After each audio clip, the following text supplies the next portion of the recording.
O anjo do Senhor desceu do céu e veio e removeu a pedra da porta e sentou-se sobre ela. Mateus capítulo 28, versículo 2.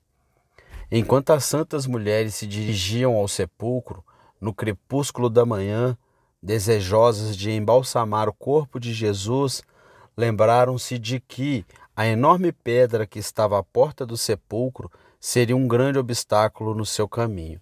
E disseram umas às outras: quem removerá a pedra? Essa questão reúne a triste investigação de todo o universo.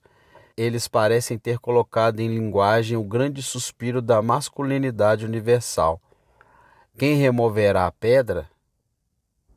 No caminho da felicidade do homem, existe uma enorme rocha que bloqueia completamente o caminho. Quem entre os poderosos removerá a barreira? A filosofia tentou a tarefa, mas falhou miseravelmente. Na ascensão à imortalidade, a pedra da dúvida, da incerteza e da descrença impediu todo o progresso. Quem poderia remover a terrível massa e trazer à luz a vida e a imortalidade? Os homens, geração após geração, enterraram os seus semelhantes. O sepulcro devorador engoliu as suas miríades. Quem poderia impedir a matança diária ou dar uma esperança além do túmulo? Houve um sussurro de ressurreição, mas os homens não conseguiam acreditar nele. Alguns sonhavam com um estado futuro e falavam dele em poesia misteriosa, como se tudo fosse imaginação e nada mais. Na escuridão e no crepúsculo, com muitos medos e poucas suposições sobre a verdade, os homens continuaram a perguntar: quem removerá a pedra? Os homens tinham a vaga sensação de que esse verme não poderia ser tudo, que deve haver outra vida, que todas as criaturas inteligentes não poderiam ter vindo a este mundo para perecer. Esperava-se, de qualquer forma, que houvesse algo além do rio fatal. Dificilmente poderia acontecer que ninguém voltasse da morte. Certamente deve haver uma saída do sepulcro. Por mais difícil que fosse o caminho, os homens esperavam que certamente haveria algum retorno da terra da sombra da morte, e a questão estava, portanto, sempre subindo ao coração, se não aos lábios. Onde está o homem que vem? Onde está o homem que vem? Onde está o homem que vem? É o libertador predestinado? Onde está ele? E quem é aquele que removerá a pedra? Para as mulheres, houve 3 dificuldades. A pedra em si era enorme. Estava carimbado com o selo da lei. Foi guardado pelos representantes do poder. Para a humanidade, houve as mesmas 3 dificuldades. A própria morte era uma pedra enorme que não podia ser movida por nenhuma força conhecida pelos mortais. Que a morte foi evidentemente enviada por Deus como penalidade pelas ofensas contra sua lei. Como poderia, portanto, ser evitado? Como poderia ser removido? O selo vermelho da vingança de Deus foi colocado na boca daquele sepulcro. Como esse selo deveria ser quebrado? Quem poderia rolar a pedra? Além disso, forças demoníacas e poderes do inferno vigiavam o sepulcro para evitar a fuga. Quem poderia encontrá-los e carregar as almas que partiram como uma presa entre os dentes do leão? Era uma pergunta sombria. Quem removerá a pedra do sepulcro? Poderão estes ossos secos viver? Nossos entes falecidos serão devolvidos a nós? As multidões de nossa raça que desceram ao Hades algum dia retornarão da terra da meia-noite e da confusão? Então perguntou o paganismo: quem? E o eco respondeu: quem? Nenhuma resposta foi dada aos sábios e reis, mas as mulheres que amavam o Salvador encontraram uma resposta. Elas foram ao túmulo de Cristo, mas estava vazio, pois Jesus havia ressuscitado. Aqui está a resposta à pergunta do mundo: existe outra vida. Os corpos voltarão a viver, pois Jesus vive. Ó enlutada Raquel, recusando-se ser consolada.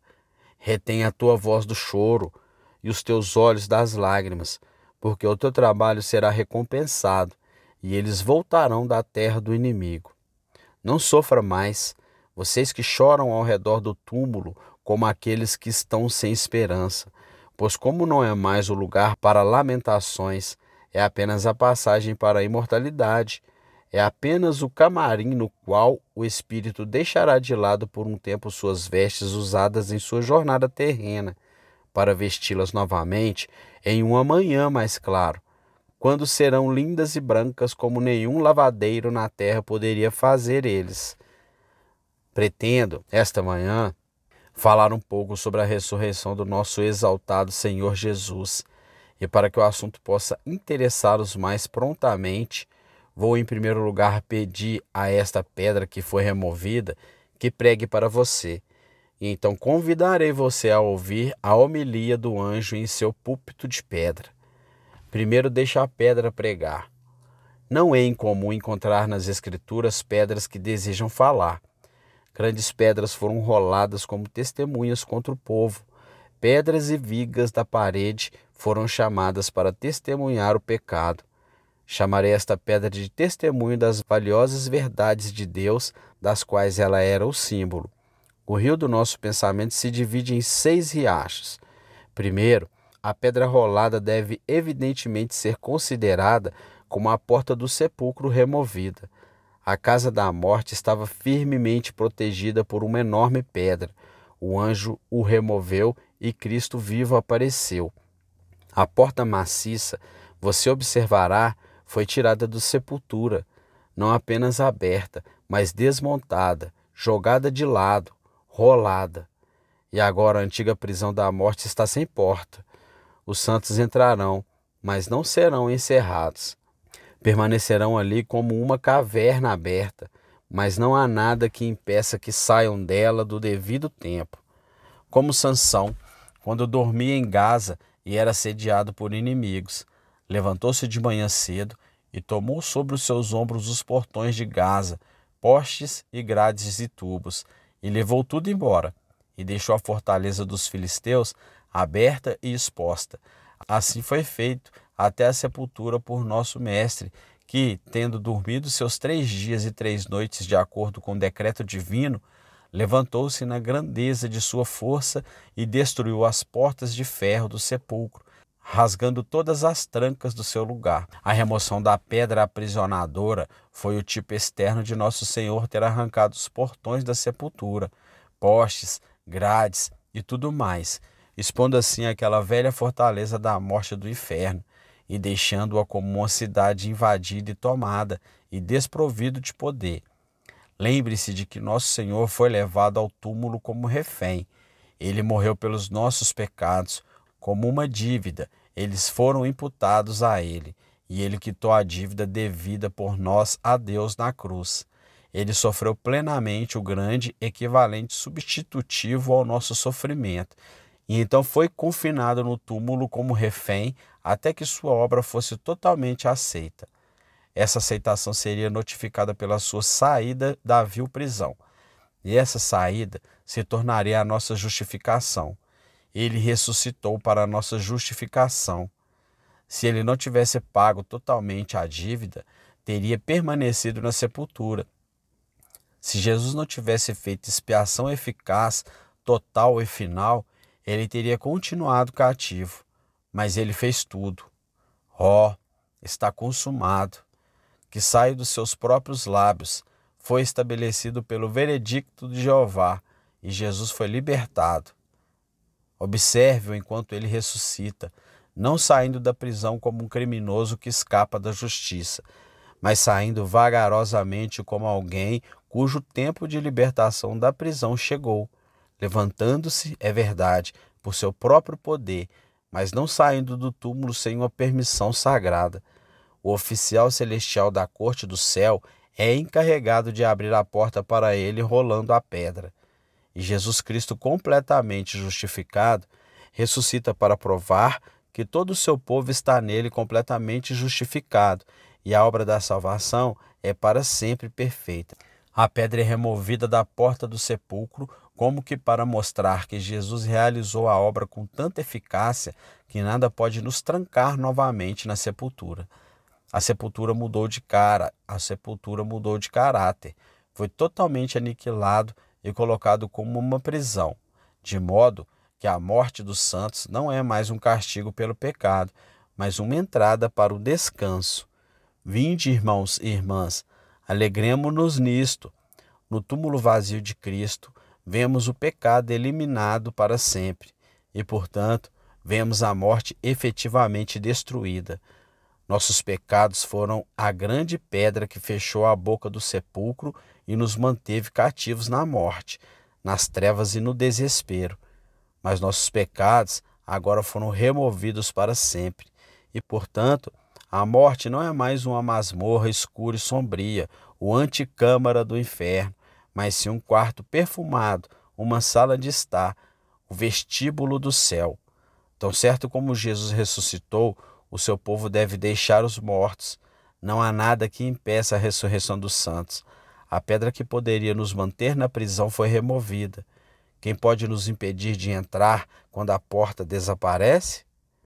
Quem poderá nos confinar quando todas as barricadas forem retiradas? Quem reconstruirá para o tirano sua prisão? O cetro que caiu de suas mãos está quebrado. A pedra foi removida. O Senhor ressuscitou. Os indefesos logo serão libertados de suas amarras.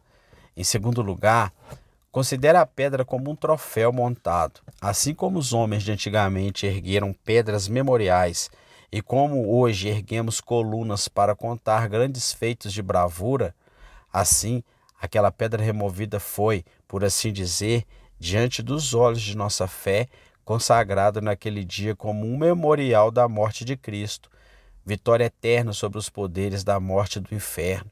Eles pensaram que o haviam vencido. Consideraram que o crucificado estava vencido. Eles sorriram severamente ao verem seu corpo imóvel enrolado na mortalha e guardado no novo túmulo de José. Mas a alegria deles foi passageira.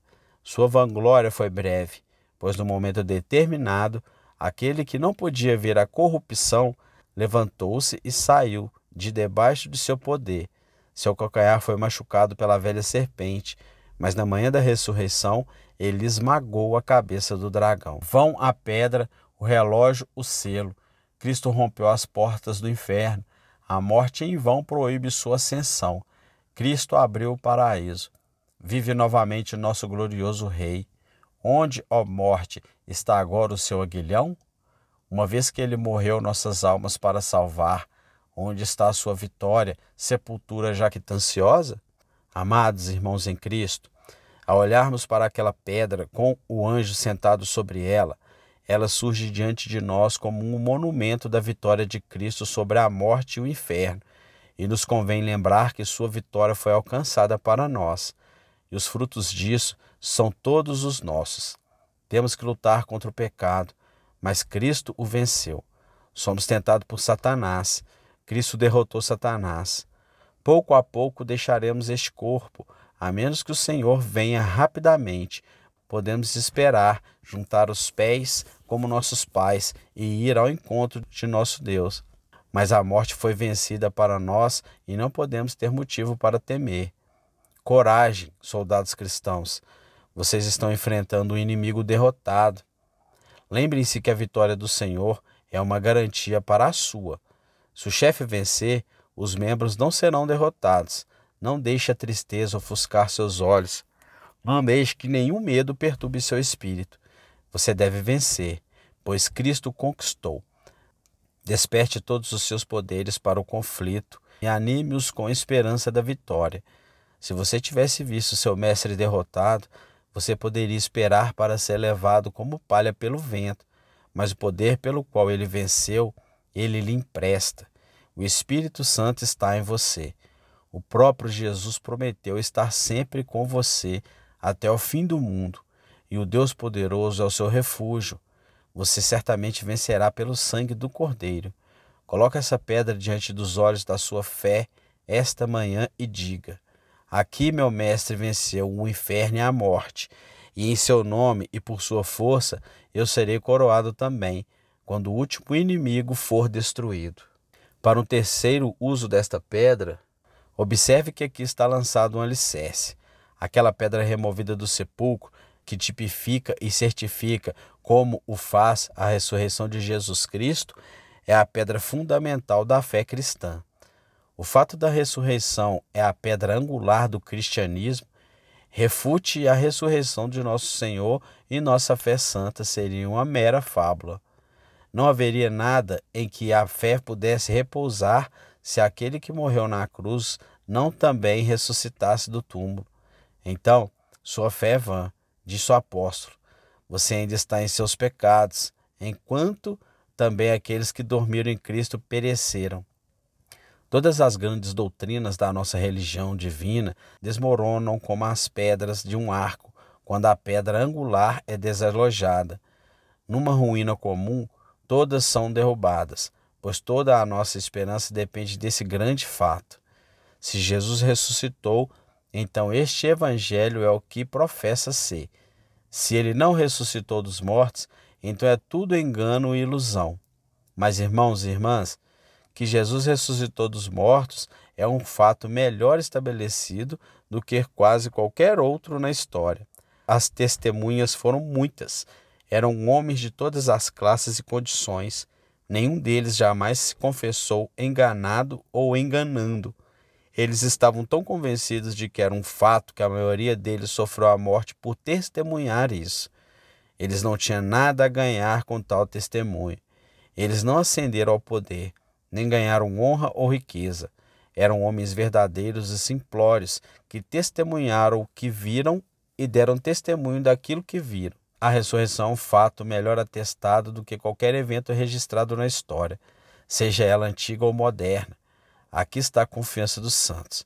Nosso Senhor Jesus Cristo, que testemunhou uma boa confissão diante de Pôncio Pilatos e foi crucificado, morto e sepultado, ressuscitou dos mortos e depois de 40 dias ascendeu ao trono de Deus. Descansamos nele. Nós acreditamos nele. Se ele não tivesse ressuscitado, seríamos os mais miseráveis de todos os homens, por termos sido seus seguidores. Se ele não tivesse ressuscitado, sua expiação não teria sido suficiente.